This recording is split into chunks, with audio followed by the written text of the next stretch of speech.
Psalm 78. A Maskil of Asaph. Give ear, O my people, to my teaching. Incline your ears to the words of my mouth. I will open my mouth in a parable. I will utter dark sayings from of old, things that we have heard and known, that our fathers have told us.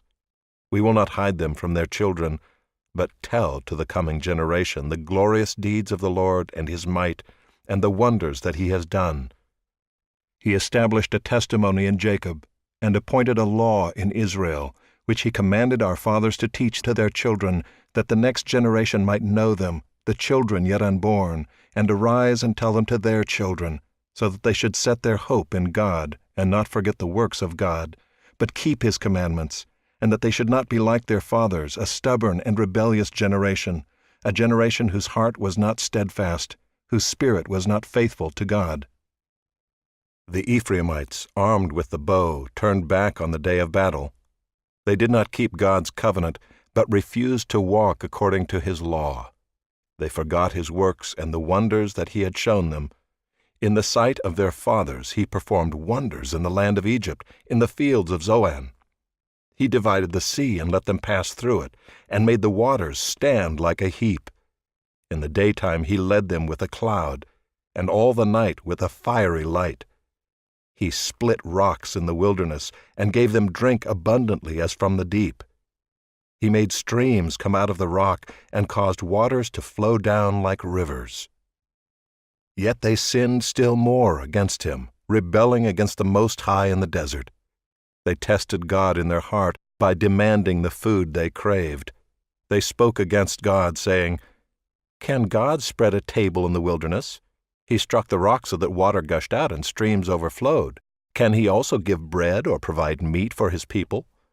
Therefore when the Lord heard, he was full of wrath. A fire was kindled against Jacob. His anger rose against Israel, because they did not believe in God and did not trust his saving power. Yet he commanded the skies above and opened the doors of heaven, and he rained down on them manna to eat, and gave them the grain of heaven. Man ate of the bread of the angels. He sent them food in abundance. He caused the east wind to blow in the heavens, and by his power he led out the south wind. He rained meat on them like dust, winged birds like the sand of the seas. He let them fall in the midst of their camp, all around their dwellings. And they ate, and were well filled, for he gave them what they craved.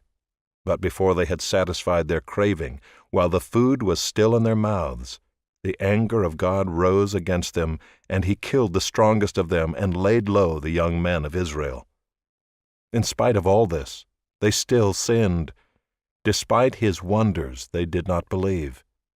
So he made their days vanish like a breath, and their years in terror. When he killed them, they sought him. They repented and sought God earnestly. They remembered that God was their rock, the Most High God their Redeemer. But they flattered him with their mouths. They lied to him with their tongues. Their heart was not steadfast toward him. They were not faithful to his covenant. Yet he, being compassionate, atoned for their iniquity, and did not destroy them. He restrained his anger often, and did not stir up all his wrath. He remembered that they were but flesh, a wind that passes and comes not again. How often they rebelled against him in the wilderness, and grieved him in the desert. They tested God again and again, and provoked the Holy One of Israel. They did not remember his power or the day when he redeemed them from the foe, when he performed his signs in Egypt and his marvels in the fields of Zoan. He turned their rivers to blood, so that they could not drink of their streams. He sent among them swarms of flies, which devoured them, and frogs, which destroyed them. He gave their crops to the destroying locust, and the fruit of their labor to the locust. He destroyed their vines with hail, and their sycamores with frost. He gave over their cattle to the hail, and their flocks to thunderbolts. He let loose on them his burning anger, wrath, indignation, and distress, a company of destroying angels. He made a path for his anger. He did not spare them from death, but gave their lives over to the plague. He struck down every firstborn in Egypt, the firstfruits of their strength in the tents of Ham. Then he led out his people like sheep, and guided them in the wilderness like a flock. He led them in safety so that they were not afraid, but the sea overwhelmed their enemies. And he brought them to his holy land, to the mountain which his right hand had won. He drove out nations before them. He apportioned them for a possession, and settled the tribes of Israel in their tents. Yet they tested and rebelled against the Most High God, and did not keep his testimonies, but turned away and acted treacherously like their fathers. They twisted like a deceitful bow. For they provoked him to anger with their high places. They moved him to jealousy with their idols. When God heard, he was full of wrath, and he utterly rejected Israel.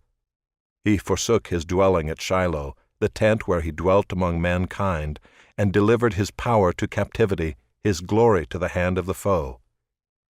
He gave his people over to the sword, and vented his wrath on his heritage.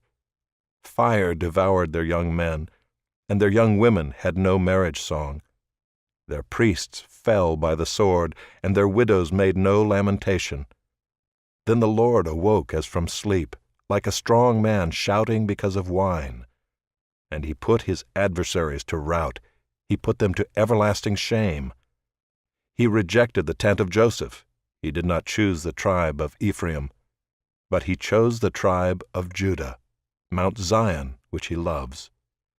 He built his sanctuary like the high heavens, like the earth, which he has founded forever. He chose David his servant and took him from the sheepfolds. From following the nursing ewes he brought him to shepherd Jacob his people, Israel his inheritance. With upright heart he shepherded them, and guided them with his skillful hand. Psalm 79, a psalm of Asaph. O God, the nations have come into your inheritance. They have defiled your holy temple. They have laid Jerusalem in ruins. They have given the bodies of your servants to the birds of the heavens for food, the flesh of your faithful to the beasts of the earth.